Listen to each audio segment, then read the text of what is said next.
이게 지금 이제 굉장히 요상한 논란으로 번질 가능성이 있어요. 지금 시작됐는데. 네. 북한 고위급 대표단 이제 폐막식 때 또 오는 거예요.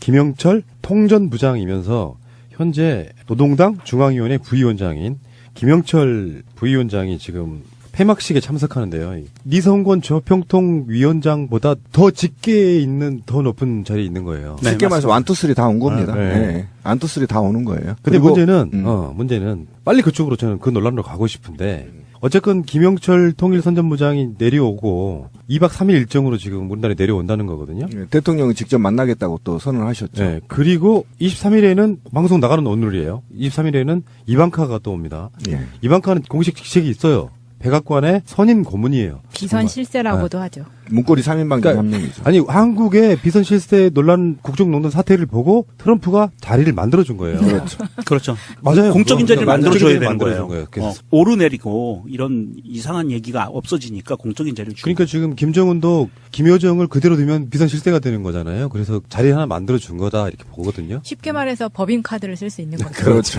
오, 역시 에리에. 영미. 아이, 그 출입증도 있는 거야. 최순실은 청와대 출입증이 없었잖아. 그러니까 문고리 3인방 차에 타고 들락거렸잖아요. 그리고 이방카를 왜 한국에 보내 김정숙 여사님하고 굉장히 독특한 관계를 유지했기 때문에 미국에서는 나름 또 말이 먹힐 수 있는 사람을 보낸 거예요. 정서적으로 보낸 겁니다. 그런데 문제는 여기서부터예요. 진짜 중요한 건 여기서부터예요. 김영철 통전부장이 어쩌면 저쪽 세력들이 지금 자기 무덤 파고 있는 게 아닌가라는 생각도 들고요. 천안함 사건인데 대남 도발의 총책인 천안함 사건 당시에 정찰총국장이었던 시절이 있었어요. 김영철이. 그때 천안함 폭침 사건이 일어났던 사건이거든요. 그러니까 지금 현재까지는 대한민국에서 천안함 사건은 북한의 김영철이 주도했다 이렇게 지금까지 알려져 있었단 말이죠. 그렇다면 북한이 자기들이 필요한 어떤 평화 모드에 천안함 폭침의 주도자인 김영철을 내려보낼 수 있을까요? 저는 일단 그런 질문 한번 던져보고 싶은 거예요. 그래서 당장 오늘 자유한국당이 의원총회를 엽니다. 긴급 의총을 열어서 천안함 폭침의 주범 김영철 한국당 밟을 수 없다 이 논란으로 들어갑니다. 지금. 그런데 그 좋은 질문을 했어요. 남한에서 일단은 첫 번째 의문이 하나 있는 거예요. 천안함을 북이 침몰시켰느냐에 대한 의문이 아직 끝나지 않았습니다. 그죠? 아직 끝나지 않았죠. 그 다음에 제가 이것 때문에 지금 굉장히 정말 충격을 좀 먹었는데 신상철 대표가 이 말이 이제 절호의 기회가 왔다 나는 이런 생각이 드는 거예요. 하늘이 도와주고 있어요. 예, 아까 우리 권 PD가 말한 대로 지금 김정은이 원투쓰리를 다 보낸 거거든요. 그리고 여기에 엄청난 공력을 지금 들이고 있는 겁니다. 화해 무드로 평화로 가기 위해서. 그다음에 이걸 계기로 사실은 북한이 원하는 게 영구평화협정 아닙니까? 정쟁이 종식하자는 겁니다. 이런 건데 여기에 과연 정말 북한이 천안함을 침몰시킨 당사자 2009년도 인민군 정찰총국장을 맡았거든요. 그럼 거기에 지휘하에 있었다는 거예요. 만약에 그때 공격했다면. 그러면 이 사람을 생각 없이 내려보내겠느냐. 그러면 내려보내면 문재인 대통령이 코너에 몰릴 걸 알면서 모를 리가 없거든요. 알면서 내려보냈느냐. 그러면 지금까지 북한이 주장한 대로 우리는 천안함 폭침한 적 없어. 라고 얘기한 걸 증명하는 계기로도 삼을 수 있다. 이게 만약에 반전이 된다면 오히려 더 맞아요. 남북 관계가 개선될 수 있다라는 사항을 계산하고 있어 본다면 지금 제가 볼 때는 이 논쟁은 절대 뒤로 물러서지 말고 붙어야 된다. 그 저번에 네, 어제도 방송에서 우리가 그런 이야기 했거든요. 김태효 전략기획비서관이 이명박 시절에 북한 당국자를 만나서 천안함 사건은 당신들이 해준 걸로 해줘라고 돈 봉투를 건넸다는 것까지 우리가 알고 그렇죠. 있어요. 알고 있죠. 우리 국민들이 네. 알고 있죠. 그 정도 상황인데 지금 자유한국당이 벌떼처럼 들고 일어나서 김일성 가면 이후에 또 하나의 건수를 잡았다 싶어서 지금 긴급 의원총회를 연 겁니다. 근데 북한은 이 논란이 번질 걸 저는 알고 있었다고 봅니다. 그렇죠. 예상하고 있었죠. 당연히 예상하고 내려보내는 거예요. 그러면 한국 내에서 이제 그 논란이 다시 점화될 거고 천안함 폭침에 대한 북한이 했다는 증거가 없어요. 오히려 그렇지 않은 증거들이 너무나 넘쳐나기 때문에. 아니, 그 펜으로 1번 써가지고 북한이 했다는 게 말이 됩니까? 상식이 안 나는 거지. 그 모나미 파란 매직. 모나미였나? 예, 파란 매직 1번. 그 얼마나 빚고 왔습니까, 우리가? 통일전선부에 대해서 잠깐 좀 말씀을 드리면 이 공식 명칭은 통일전선 사업부고요. 정확한 공식 명칭은 조선노동당 통일전선사업부예요. 근데 이게 북한에는 대남 사업을 하는 좋은 거든 나쁜 거든 대남 사업을 하는 대남 공작기구가 3개가 있어요. 이 3개가 방금 말씀드린 조선노동당 통일전선사업부, 그리고 작전부, 대외연락부 이렇게 3개를 놓고 하는데 여기에서 지금 통일전선 사업부거든요. 김영철이. 그러면 통일전선 사업부는 하는 일이 핵심적인 일이 뭐냐 하면 우리 흔히 알려져 있는 것처럼 대남 선전선동, 대남방송, 삐라살포, 친북조직관리 뭐 기존엔 이렇게 이야기를 해왔었어요. 그런데 여기에서 통일전선 사업부의 핵심 사업은요. 개성공단 관리입니다. 이 통일전선 사업부가 하는 일은 개성공단을 관리하기 위해서 북한에 투자하는 우리 남쪽 기업들을 총괄 관리를 해요. 그러면서 그 남쪽 기업들은 어디가 관리하죠? 통일부가 하잖아요. 국정원하고. 이 두 기관과 직접적인 연락 채널을 담당하고 있는 게 통일전선 사업부예요. 무슨 말씀이냐 하면 예전에는 서로 막 총뿌리 겨누고 정말 죽일 놈 살릴 놈 하던 시절에는 적이었지만 그 이면에 그 속에서 어떻게든 대화 채널을 유지하면서 교류를 해가던 사업부 중에 하나가 통일전선 사업부라는 거예요. 굉장히 중요한 겁니다. 그래서 개성공단이 곧 열린다는 말이 이제 여기서 나오는 거죠. 예, 그래서 제가 예측하기에는 이 통일전선 사업부장인 김영철이 온다는 의미는 이 김영철을 맞대면할 수 있는 우리나라의 최고 당국자가 누구냐? 국정원장이거든요. 반드시 김영철이 오면 우리 서훈 국정원장을 독대하게 돼 있어요. 그리고 바로 다이렉트 연락 채널을 만드는 겁니다. 그렇죠. 그리고 그 다음 단계가 뭐냐 하면 개성공단을 회복하는 것이 목적이 될 수가 있어요. 그만큼 중요한 사업이라고 남북이 공히 인정했던 사업이었고 이것이 오이사 조치로 말도 안 되게 천안함 폭침이라는 그런 말도 안 되는 논리로 인해서 북한과 완전 대결 구도를 다시 몰고 갔던 이명박 정권이 정권 하에서 이런 문제가 벌어졌는데 이것을 다시 회복하기 위해서는 통일전선 사업부하고 국정원 통일부가 합치지 않으면 회복이 안 돼요. 금강산 관광도 그렇고요. 그렇죠. 근데 어쨌든 와서 만약 김영철 부위원장이 와서 천안함 우리가 북침 안 했습니다. 이렇게 침몰시키지 않았습니다. 이렇게 한마디 해줄 수도 있다. 저는 이런 생각이 들어요. 아, 거기까지 반전이죠. 거기까지는 너무 이게 큰 선물을 주지 않을까. 요건 상전벽해라고밖에 볼 수 없는 게 어제 방송에 똑같이 이야기했는데 남북 관계가 경색된 게 천안함 사건이잖아요. 그렇죠. 그리고 오이사서치로 쭉 이어졌단 말이에요. 그 당사자로 지목된 사람이 그러니까 우리는 그렇게 일반 언론들은 그렇게 알고 있는 거잖아. 저쪽이 그랬건 안 그랬건 상관없이. 근데 그 당사자가 이 예민한 시기에 자기 이름을 걸고 내려온다. 더군다나 김영철은 지금 대북 제재 대상 중에 하나예요. 네, 그렇죠. 맞습니다. 유엔에서 하는 거. 네. 그러니까 그 상태에서 내려온다고 하는 거는 이 논란이 증폭되면서 사실은 천안함을 폭침으로 조작한 세력 엿먹어라 그런 의도가 있다고 바로 보는 거예요. 그겁니다. 그래서 자유한국당이 지금 발끈하고 의원총회를 했던 이유가 뭐냐면 만약에 김영철이 말 한마디 제가 원하는 대로 말 한마디 잘못하면 자유한국당 영구 해체고요. 그리고 이 나라의 보수 세력들은 앞으로 향후 30년 동안 정권을 못 잡아요. 천안함 진실이 밝혀지면 우리 그렇게 알고 있었잖아요.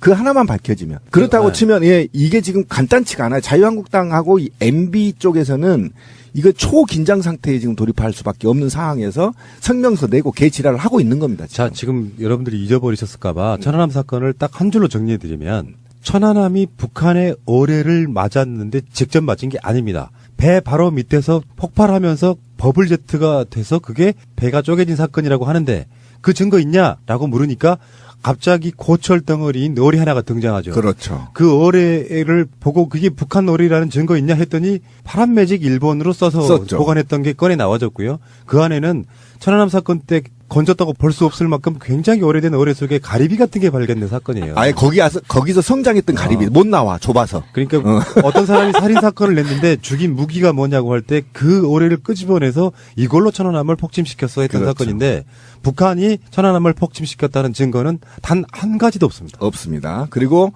만약에 북한이 시켰다고 쳐 세계 최고의 미국도 없는 기술을 보유하고 있는 겁니다. 저는요 정권 교체가 돼서 천안함 사건은 언제 재조사하나 생각했었거든요. 근데 이게 재판 중인 사안이기도 하고 그래서 아직 안 지금 끝났어요. 재판 중에 있죠. 신상철님 네. 지금 7년째 저러고 있는데 대박 났습니다 지금. 그러고 있는데 셀프로 사건을 다시 논란을 증폭시켜주니 얼마나 좋아? 역시 새가 날아든다가 오랜 시간 동안 여기저기 이렇게 발을 담궜던 보람이 있다 오늘부로. 그거를 전문용어로 새날빨. 네, 그렇게 얘기하죠. 저는 이제 곰곰이 생각을 해봤어요. 왜 김영철과 김여정 1, 2, 3, 4를 다 남한에 내려보내느냐. 근데 김영철은 사실은 우리가 잘못할 수도 있어요. 국정원이 우리한테 잘못 심문할 수도 있어요. 대남 강경파라고 얘기를 하고 있는 거잖아요. 김영철이. 원래 이제 대남 강경파인데 그러면 김정은 위원장이 왜 1, 2, 3, 4까지 다 내려보내느냐. 그럼 그중에 이제 강경파들도 있단 말이죠. 그런데 이 강경파들을 내려보내면서 남한이 어떻게 하고 있는 걸 직접 와보는 거 아닙니까? 그리고 남한 대통령도 만나고 또 남한 시설들을 두루두루 걸칠 거란 말이죠. 그다음에 당국자들을 직접 또 만날 거라. 아까 말하신 대로 명령님 말한 대로 이제 국정원장도 만날 테고 통일부 장관도 만날 테고 이러면서 남한의 실상을 좀 파악하게 될 거다. 그러면 그 의도로 왜 차라리 강경파인 김영철을 남한에 내려보내느냐. 이것은 제가 볼 때는 김정은의 의지가 굉장히 강하다. 이제는 영철아 무력으로 남한 침범 못해. 네가 눈으로 보고 와. 이제는 협력 시대로 가야 돼. 그래서 우리가 평화를 정착해야 되는 메시지를 네 눈으로 직접 보고 와. 네 똘마니를 데리고 와서 다 보고 와. 라는 것으로 판단을 해본다면 지금 평창올림픽이 끝나고 이후에 남북한의 급격한 화해 무드로 발전할 가능성이 굉장히 높다. 그러면 이제 북한에서 굉장히 군을 장악하고 있는 세력들이 다 내려와서 보고 그다음에 이제 북한에 가서 자기들도 회의할 거 아닙니까? 회의에서 야 이건 남한을 보니까 이제는 뭐 어쩔 수 없다. 우리 평화로 가자. 이렇게 돼서 제가 볼 때는 우리가 상상을 초월한 만큼의 평화 무드로 갈 가능성이 굉장히 높습니다. 그리고 김정은의 개혁 개방 정책을 바로 시행할 가능성도 굉장히 있습니다. 이런 측면에서 김영철이 남한이 정치적으로도 굉장히 의미가 있는 거란 말이죠. 그래서 지금 극우나 보수 언론들이 지금 못 내려오게 극구 지금 막고 막 지랄을 하고 있는데 저는 내려와야 된다. 그리고 우리 대통령 만나서 같은 민족 탁 터놓고 얘기하면서 한반도의 발전을 기약했으면 좋겠다. 굉장히 난 좋다. 김영철 통일전선사업부 부장이 대한민국의 대표단으로 내려온다는 의미는 사실은 북한에서도 의도하지 않았던 내지는 우리로서도 의도하지 않았던 간에 자유한국당 전 집권 세력들에 의한 어마어마한 반발이 있을 것이라고는 명약관화하거든요. 그리고 벌어지고 있고요. 이미 발표되는 날. 그렇다고 했을 때 사실은 이게 굉장히 큰 저울대가 될 수도 있어요. 무슨 말씀이냐면 북한의 입장에서는 니들이 그렇게 주장한 폭침이라고 주장한 당시의 당사자, 총지휘자가 이 사람인데 김영철인데 이 사람을 내려보내요. 그러면 대한민국이라는 나라가 이 사람을 받아들여서 품고 그리고 반발하는 극우 세력들로부터 이 사람들을 보호하면서 품고 평화 통일을 위해서 나아가는 모습이 진정성 있게 보일 것이냐 아닐 것이냐를 북한에서는 볼 거예요. 무슨 말씀이냐면 대한민국의 정부가 문재인 대통령이 과연 주위의 어마어마한 어려움과 압박을 견디면서도 평화를 추구할 수 있는 그런 강단 있는 사람이냐 아니냐를 판단을 할 수가 있다는 거냐, 북한은. 그렇다고 봤을 때 이 김영철을 내려보냈다는 건 굉장히 간단치가 않은 게 아까도 말씀드렸다시피 이 김영철이 남북 간의 그 고위급 채널을 형성하고 개성공단을 회복할 수 있는 계기가 되기도 하지만 사실은 남북 대화가 실질적으로 이루어지느냐 안 이루어지느냐는 김영철이 방문하는 25일부터 27일 사이에 결정된다고 봐요. 대통령과 문재인 대통령과 김정은 위원장이 만날 수 있는 거는 25일 날 들어와서 김영철이 들어와서 27일 날 가는데 2박 3일 동안 기간에 26일 날 하루 일정을 청와대에서 어떻게 보내느냐에 따라서 이거는 4월이 되느냐 5월이 되느냐 뭐 10월이 되느냐 이런 기간 더하기 되느냐 안 되느냐가 결정이 된다는 거죠. 더 빨라질 수도 있고요. 네. 너무 과하게 나가는 건 좀 그렇고. 그렇죠. 이제 뭐 이방카도 오고 뭐 그래서 북미가 만나느냐 뭐 이런 여러 가지 것들이 있는데 일단 김영철이 방남하는 상황에서 지금 오늘부터 천안함 폭침에 관련된 논쟁이 시작될 겁니다. 자, 그리고 청와대에서 입장이 일부 이제 비실명으로 나왔어요. 그러니까 뭐냐면 기자들이春추관에서 물어본 결과 이제 그렇다는 겁니다. 천안함 북침의 주역에 김영철이라고 되어 있는데 그 사람이 오는 거에 대해서 청와대는 그럼 어떻게 생각하느냐는 질문에 김영철이 폭침했다는 근거가 있나요? 라고 질문을 대받았다는 거예요. 그러니까 청와대는 이미 기준이 섰다는 것이고요. 그다음에 근거 가져와봐 그러면. 폭침한 그 근거 가져와봐. 지금 이런 얘기를 지금 간접적으로 하고 있다는 거라고 보면 김영철이 이제 남한에 내려온 거에 대해서는 우리가 상상을 초월하는 선물을 가져올 가능성이 굉장히 높다. 저는 그렇게 봅니다. 이 천안함 논란이 다시 재점화되면서 스스로 셀프로 지금 무덤을 파고 있다고 생각이 들어요. 보통 사건에 있어가지고 의혹이 남아있는 사건은 그만한 이유가 다 있는 거거든요. 그렇죠. 근데 이 천안함이 뽀개져서 침몰한 상황에서 폭발했다는 어떠한 증거도 나오지 않았고요. 천안함 관련해서 폭발로 배가 쪼개진 게 아니라는 증거는 몇십 가지가 돼요. 그렇죠. 이 상황에서 지금 이 논란이 죄점화되는 건 진실을 밝히기를 원하는 하늘의 뜻이라고 저는 봅니다. 정말 웃기는 상황이 됐고요. 예를 들어 간단히 쉽게 들으면 동네에 어떤 사람이 자고 있는 자동차에 불이 났어요. 근데 이러저러한 이유를 들어서 그 차에 그 시간에 간 적도 없는 어떤 이웃을 지정해놓고 저 새끼가 범인이라고 계속 손가락질 해왔던 거예요. 근데 저 사람이 이 차에다가 불을 질렀다는 증거는 단 한 가지도 없고 본인들도 불 지르지 않았다. 내가 저 차에 불을 질러야 될 이유가 없다라고 계속 항변했던 사건이거든요. 그러나 그 사건 이후에 이명박 정권은 굉장히 많은 것들을 얻었죠. 사건에 있어가지고 조작은 누가 이득을 보느냐 이런 관점으로 보시면 될 것 같고요. 요거는 굉장히 재밌는 상황으로 좀 들어가는 거예요. 자, 알겠습니다. 잠시 후에 오겠습니다. 자, 이제는 천안함 사건의 원죄를 가지고 있는 이명박을 얘기해 보겠습니다. 생각해보니까 다스, 국정원 특활비, BBK, 4대강, 자원외교 다 빼고 이명박의 첫 번째 범죄는 저는 이 사건, 천안함 사건이라고 보는 입장이거든요. 아, 또 열받네. 천안함을 계속 갈까요? 몇 시간 할 수 있는데? 그렇죠. 이 천안함 때문에 어쨌든 우리가 종북 메카시가 확대됐고 이 사회에 그다음에 많은 사회에 그 부정부패들이 꿈틀거렸던 사건이에요. 굉장히 좋습니다. 왜 그러냐면 이게 사실은 광우병하고 맞물려 있어서 굉장히 지금 MB 정부가 코너에 몰린 상황이었고 국민 앞에 사죄까지 했던 상황이었는데 급반전한 사건이 이 사건이거든요. 그래서 굉장히 이 사건은 어쨌든 이제 점화되고 논쟁을 이렇게 우리가 쫄지 말고 이건 논쟁을 해야 된다. 지금 트위터를 보면 자꾸 이제 쫀 분들도 있는데 이거는 증거 가져와.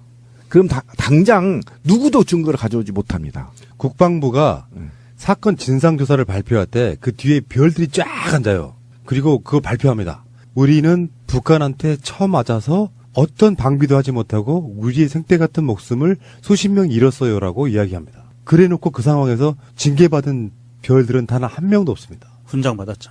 그 원조 이명박인데요. 생각해보니까 이명박이 오늘 또 이 에피소드를 지배하는구나. 씨발 진짜. 가장 최근에 나온 이명박 소식은 이제 전하고 싶지도 않아요. 뭐 다 나왔는데 뭘 전해. 근데 언론들은 부지런히 더 뭔가 단독을 냅니다. 강경호 이게 이명박 최측근 현재 다스 사장이에요. 현재. 예, 맞아요. 다스는 MB 것이다 라고 검찰에서 진술했습니다. 그러니까 나올 건 다 나온 거죠 이제. 어저께 손석희의 뉴스룸에 손석희 앵커가 막 보도를 하다가 앞에 리드멘트에서 그러더라고요. 지금까지 우리는 다스는 누구 거냐고 외쳐왔습니다. 검찰에 따르면 다스는 이명박 대통령의 것입니다. 이런 멘트가 있었어요. 다스는 이명박 전 대통령의 것입니다. 다스는 이명박 전 대통령의 것입니다. 주진우 기자 등 해서 다스는 누구 겁니까를 계속 외쳐왔잖아요. 10년을 했죠, 10년을. 공식 방송의 앵커가 검찰을 인용하긴 했지만 다스는 이명박 전 대통령의 것입니다라고 이야기를 하더라고요. 이제 답을 했죠. 그런데 강경호가 이쯤에서 자기도 불 수밖에 없었다는 게 1월 말에 이동영이 그 녹취록에 의하면 강경호가 나도 이제 옷을 벗어야 될 때가 온 것 같아라고 말하는 부분이 나오거든요. 그래서 이 강경호에 대해서 조금 찾아봤더니 이 사람이 46년생이에요. 현대그룹 공채 출신이고 한라중공업 사장을 했고 한라그룹 부회장을 했습니다. 이명박이 서울시장이던 2003년부터 서울메트로 사장을 했고요. MB 정부 초기에 2008년 6월 코레일 철도공사 사장에 취임을 합니다. 그렇지만 5개월 만에 강원랜드 관계자로부터 금품을 받은 혐의로 사임을 하게 되고요. 여기서 징역 1년 6월에 집행유예 2년을 받고 추징금 5천만 원을 선고받습니다. 그 이후에 바로 2009년 6월에 다스 사장에 취임을 하게 됐는데요. 이 사람의 집안을 보면 약간 재밌는 게 부인이 여명구 씨라고 서양 화가예요. 잘 알려지지는 않았지만 이 사람이 여운상 변호사의 딸입니다. 이 여운상 변호사는 여운형과 친인척 관계에 있고요. 이 사람이 중앙지검 차장검사 출신이지만 지금 현재는 변호사로 되어 있는데 나이가 워낙 많으셔서 1919년생이에요. 근데 이 사람이 인혁당 사건에 해서 검찰에 저항하면서 사직을 해서 변호사가 된 사람이더라고요. 그러니까 집안 자체는 어떻게 보면 약간 아까운 거예요. 이 사람이. 돌연변이네. 돌연변이네. 딸이 이 사람하고 결혼을 해서 어쨌든 MB와의 인연을 가져서 이렇게 됐는데 사실은 이 다스에서 사장을 하고 있는 거 말고 이 사람의 큰 죄는 여기에 있다고 봐요. 유진 메트로컴. 맞아요. 유진 메트로컴이 네. 시작이었죠. 그 서울 메트로 사장을 하면서 2004년에서 2006년 사이에 상상을 뛰어넘는 특혜, 이 유진 메트로컴의 22년간의 슬라이딩 도어, 그거를 22년 독점권을 주는 거예요. 근데 그걸 주면서 이 업체가 우리가 지금까지 2인 1조로 작업 규정을 지키지 않아서 많은 사람들이 죽었잖아요. 그렇죠. 그 스크린 도어 때문에 많이 사망 사고 죄가 있고요. 그리고 이 유진 메트로컴이 제2의 다스라고 불리는 거예요. 그렇죠. 네, 이게 MB가 뒤에 있을 수 있다는 그 정황이 너무나 많이 나오고 있고, 왜 그 이유 중에 하나는 2003년 10월에 설립된 신생 광고회사인데 2004년에 역세권에 있는 스크린 도어 민자 사업을 따냈기 때문이거든요. 그 철도, 지하철 이 부분은요, 또 맥콜이랑 또 연관이 있어요. 또 연결돼 있죠. 9호선. 그런 관계가 있어가지고, 대체 어디가 끝인지는 잘 모르는 건데. 정말 끝이 없어요. 근데 이후에 아까 저도 이제 이 생각이 또 며칠 전에 저한테 제보 들어온 게 하나 있어요. 그러니까 좌측 보행을 우측 보행으로 바꿨잖아요. 네. 이것도 이것과 지금 관련이 돼 있어요. 그 나중에 한번 텁시다. 그래요? 제가 그 당사자가 있거든요. 그건 일본 문화라 그래서 우리는 했다고. 아니. 하잖아요. 그래서 지금 그제부터 계속 그걸 연구하고 있는데 굉장히 수십억대 에스컬레이터 있잖아요. 방향 바꾸는 것과 설치하는 게 엄청난 이권이 또 들어있는데. 돈이 들어간다고? 예. 근데 이게 지금 MB하고 또 관련이 돼 있습니다. 여기 회사하고. 그 나중에 이제 털기로 하고. 거의 복마전이구만. 그러니까 우리가 상상할 수 없는 짓을 지금 MB가 한 겁니다. 근데 우리는 몰라. 너무 머리가 나빠서. 치밀하게 지금 아니 우측 보행 좌측 보행을 바꾸면서 그렇게 어떤 놈은 수백억을 털어먹은 놈이 있고 한번 생각해 보세요. 그 엑스컬레이터를 XY로 바꾼다고 한번 생각해 보세요. 돈이 얼마나 들어가겠습니까? 이거 굉장히 심각한 거고 문제는 현대인가요? 엘리베이터 독점이 거의 60, 70%가 현대 엘리베이터라면서요? 많이 있죠. 예, 그래서 그것과 연관이 지금 곧 문제 제기가 될 거예요. 그런데 이번에 이제 강경호 사장이 결정적으로 지금 다스는 MB 거라고 얘기를 해서 지금 난리가 났는데 실제로 저는 좀 안타까운 게 뭐냐면 이병모 청계재단 사무국장 구속영장에서도 다스 실소유라고 이미 박혀 있었고요. 이상은 다스 회장의 운전기사 김종백 씨도 다스는 왕 회장 거라고 분명히 말을 했습니다. 그죠? 그 다음에 이것과 관련해서 어쨌든 이후에 계속 2008년부터 정호영 특검에서도 이렇게 진술을 했다는 거 아닙니까? 그죠? 진술을 했다는 거예요. 이건 왕 회장 거라고. 근데 묻혔다는 거죠. 그렇죠. 그러니까 김성우가 그렇게 전 다스 사장이 직접 그렇게 증언을 특검에 했다는 겁니다. 이게 나왔는데 사실은 그럼 왜 구속을 못 시켰냐는 겁니다. 어차피 형사소송법 310조에 피고인에게 불이익한 유일의 증거에 대해서 이를 유죄 증거로 하지 못한다라는 조항 때문에 못했다는 거 아니에요, 검사가. 그런데 문제는 그 이후에도 말이죠. 이명박이 금고지기라고 알려져 이병모가 도곡동 땅이 이명박 거라고 얘기를 했잖아요. 이미 지금 우리가 알고 있는 걸 제가 한번 되씹어 보는 겁니다. 그다음에 이명박의 금고지기였던 이영배 김건 대표도 도곡동 땅이 이명박 거라고 진술을 했단 말이죠. 이게 지금 과정이에요. 그다음에 이명박과 이시영이 이상은 회장한테 돈을 도곡동 판 돈을 돌려달라고 요구를 했잖아요. 이것도 지금 체크가 된 거란 말이죠. 그런데 왜 검찰은 그동안에 구속영장을 발부하지 못했느냐 이겁니다. 그런데 사실은 우리가 강경호의 다스 사장의 증언이 결정적이라고 하는데 사실은 그게 아니었다는 거예요. 제가 제일 분노한 영포빌딩 지하 벙커에 결정적 증거가 나왔다는 겁니다. 그렇죠. 그건 맞고요. 예. 이게 더 재밌는 게 한 번 털었잖아. 털고 나면 다시 안 오겠지 해가지고 또 거기다 집어넣는 거야. 그래서 그걸 다시 턴 거야. 씨발 잔머리에다 걸렸구만. 아, 옛날에 그 전쟁 나면은 포탄 떨어진 구덩이에 숨으면 또안 터진다고. 또 안 떨어진다라는 그런 맞아요. 속설이 있는데 그거를 믿은 거죠. 그런데 제가 그렇게 불러드렸던 거는 검찰이 얼마만큼 심사숙고했는지가 나올 수 있다는 거죠. 왜 그러냐면 일반 자범 같은 경우는 그냥 이 혐의는 벌써 구속입니다. 이 정도면. 증거가 지금 5명이 왜 그러냐면 다스의 종잣돈이었던 도곡동 땅이 MB 거라고 밝혀지면 끝인 겁니다. 다스는 MB 거예요. 이게 지금 강경호 사장이 다스는 MB 것이다. 그리고 자기가 인사결정권 같은 것은 시영이가 했다. 이명박의 아들이 그렇죠. 했다. 예. 그리고 자기는 시키는 대로만 했다. 이게 왜 중요하냐면 이게 다른 사람들이 얘기할 때는 정황 증거밖에 안 되거든요. 증거 능력이 확실하게 갖춰지지 않았는데 강경호 사장은 현 사장이에요. 현재 다스 사장이 제가요 꼭두각시고요. 저는 바지 사장이고요. 저 사람이 실소유주예라고 하면 이거는 빼도 박도 못하는 증거가 되는 거예요. 그만큼 중요한 거고 이 강경호 씨도 나름 자기가 살 길을 찾는 방법 중에 하나가 자백하는 거였죠. 이런 상황으로 돌아가는 거고 더 이상 사실은 이제 구체적인 혐의를 이게 시줄 날줄을 맞춰서 빠져나가지 못하게 그물을 완벽하게 짜서 이명박을 부르는 거 외에는 이제 더 이상 글쎄요. 더 이상 밝혀질 거는 이제 요 사건에서는 더 이상 없는 것 같아요. 이제 다 나올 그렇죠. 것 같아요. 예. 그러니까 이게 뭐 이명박 입장에서는 우리가 병원에 가서 의사가 이야기를 한번 해줍니다. 당신의 살 날은 한 달밖에 남지 않았어 하고 똑같은 거예요. 그러니까 제가 말씀드렸던 것도 그렇고 최근에 정치권에서 대부분 다 3월 5일 정도를 예상하고 있더라고요. 하긴 특별한 예상도 아니야. 올림픽 일정과 다음 패럴림픽 그렇죠. 일정을 보면 다 그런 건데. 그 사이에. 네. 그러면 이명박 입장에서는 지금 오늘이 방송한 오늘이 2월 22일이에요. 이상하게도 묘하게도 2월 달은 짧아. 무려 3일이나 짧아. 가장 긴 달에 비해서. 28일까지밖에 없으니까 이번 달은 우리도 6일밖에 안 남은 거예요. 그리고 3월 5일이면은 10여일 정도밖에 안 남은 거예요. 정의당에서는 그런 논평을 내놨더라고. 이명박 빨리 소환해라.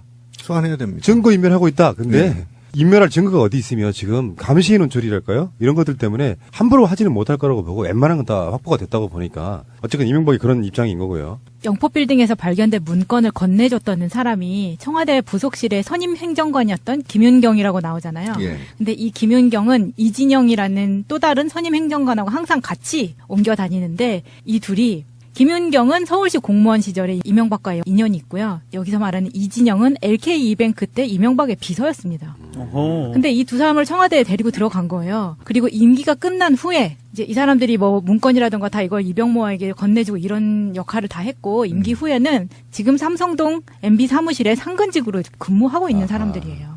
청와대 제1부속실에 근무했다 그러니까. 이제는 빙산의 일각이다. 왜 그러냐면 구속 후에 수사가 진행돼야 할 사건들이 더 많다. 80%는 아직 미제다. 아까 천안함도 마찬가지고 사대강도 마찬가지고 자원외교도 마찬가지고 이제 시작이 국방비리. 그죠? 벙커에서 나왔다는 거죠. 군사 비밀이. 그러니까 그 등등의 수사들이 계속 남아 있기 때문에 기대해도 될 것 같다. 도곡동 땅 하늘이 두 쪽 나도 제 땅은 아닙니다. 아닌 것을 아니라고 말하는데 그 이상 무슨 표현이 필요합니까? 제가 내 회사 같으면 현대 그만뒀을 때 차고 앉았죠. 할 일도 없고 놀 때인데 뭐 도곡 땅이 어떠다고요? BBK가 어떠가요? 새빨간 거짓말입니다, 여러분. 검찰이 조사가 되는 대로 우리 국민들에게 밝혀줘야 되지 않느냐 하는 생각을 저는 갖습니다. 또 저 자신은 거기에 대한 한 점의 부끄러움이 없습니다. 국민들이 다 쓰는 누구 거냐 이렇게 묻고 있습니다. 이 부분에 한 말씀 부탁드립니다. 그런 아닌데 물을 일은 아닌 것 같습니다.